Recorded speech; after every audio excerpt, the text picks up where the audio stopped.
بسم اللہ الرحمن الرحیم۔ السلام علیکم ورحمۃ اللہ وبرکاتہ۔ جی تو دوستوں، آج کی قسط میں ہم حضرت یوسف علیہ السلام کے متعلق کچھ مختصر بات کریں گے اور مصر اور فرعون مصر کے متعلق بھی کچھ باتیں کریں گے انشاءاللہ۔ حضرت اسحاق علیہ السلام کے دوسرے بیٹے حضرت یعقوب کو بھی اللہ نے نبوت سے نوازا اور ان کی نسل سے جلیل القدر پیغمبروں کا ایک سلسلہ جاری فرمایا۔ حضرت یعقوب علیہ السلام کے 12 بیٹے تھے، جن میں سے حضرت یوسف سب سے چہیتے اور باصلاحیت تھے۔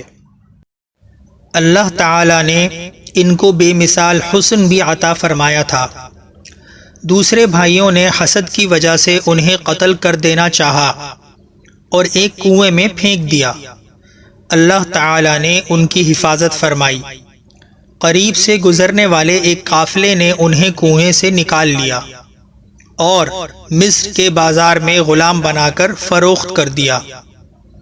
مصر کے وزیر نے، جسے عزیز کہا جاتا تھا، انہیں خرید کر گھر کا منتظم بنا دیا۔ عزیز کی بیوی ان پر فریفتہ ہوئی اور انہیں اپنی طرف مائل کرنے کی کوشش کرتی رہی۔ جب حضرت یوسف علیہ السلام اس کے جال میں نہ آئے تو اس نے ساز باز کر کے انہیں جیل جانے پر مجبور کر دیا، جہاں 14 سال گزارنے کے بعد آخر وہ اس وقت رہا ہوئے جب بادشاہ مصر ریان بن ولید ایک عجیب خواب کی تعبیر جاننے سے عاجز آ گیا۔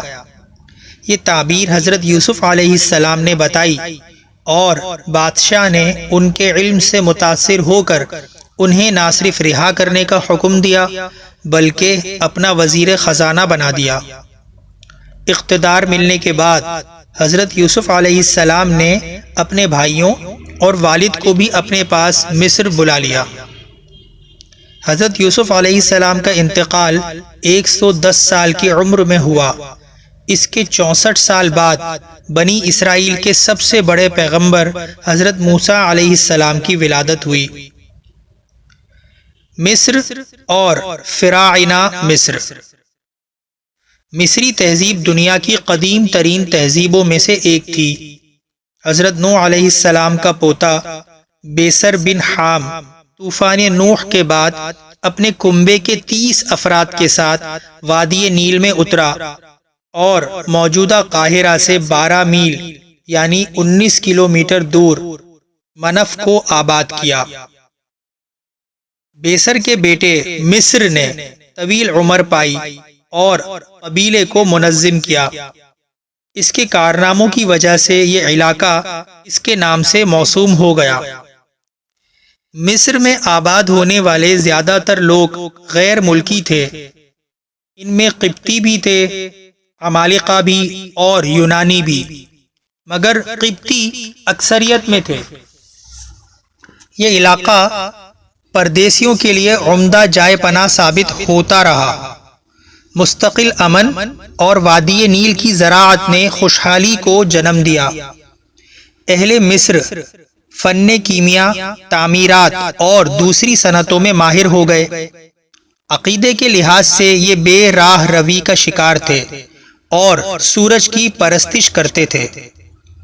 شیطانی علوم بہت ان میں مروج ہو گئے تھے۔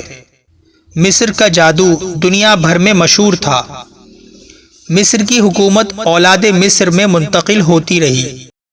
ان میں سنان بن علوان یعنی تولیس وہ حکمران تھا جس کے دور میں حضرت ابراہیم علیہ السلام مصر آئے تھے اور یہاں حضرت بی بی ہاجرہ ان کی زوجیت میں آئیں۔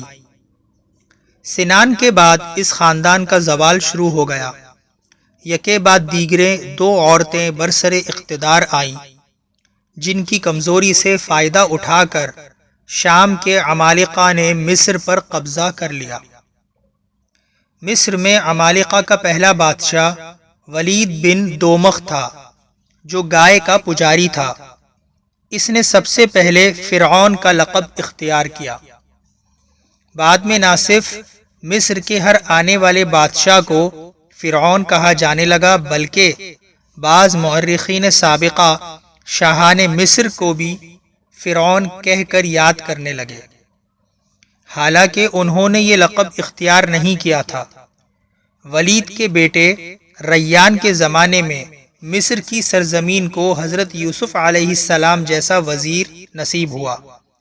غالباً مصر کے یہ فرعون مومن نہ ہونے کے باوجود خدائی کے دعوے دار نہ تھے، اور عوام کے حق میں یہ سب ظالم و جابر نہ تھے، ورنہ حضرت یوسف علیہ السلام ان کی ملازمت اختیار نہ کرتے۔ ریان کے بیٹے داروم کے دور حکومت میں حضرت یوسف علیہ السلام کا انتقال ہو گیا۔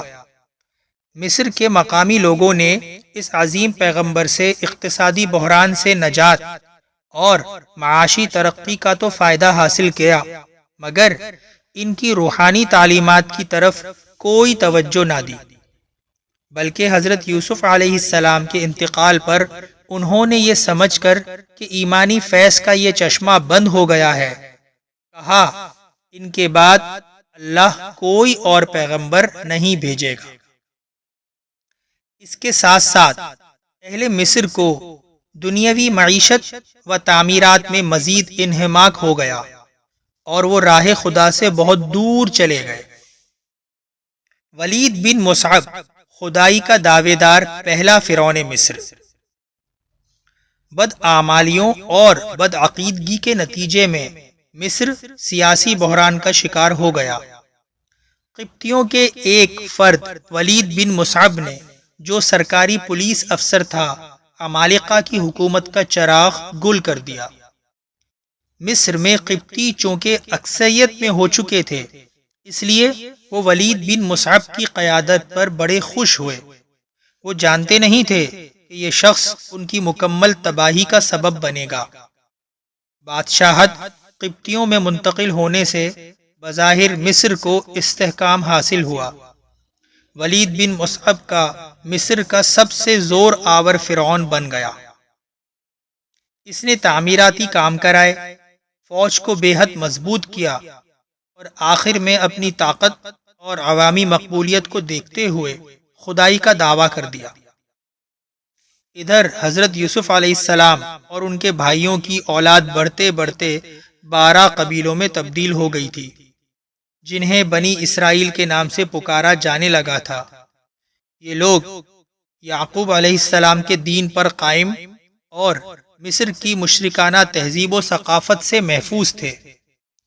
اگرچہ سابقہ فرعون بھی انہیں صحیح عقیدے سے ہٹانے کے لیے طرح طرح سے ستاتے تھے اور انہیں مملکت میں دوسرے درجے کے شہریوں کی حیثیت دیتے ہوئے ان سے جبراً محنت مزدوری کراتے، مگر جب ولید بن مصعب نے سرکشی اور تکبر کی انتہا کرتے ہوئے خدائی کا دعویٰ کیا اور قوم پر اپنے تسلط کو بڑھا دیا، تو بنی اسرائیل بالکل غلاموں کی حیثیت اختیار کر گئے۔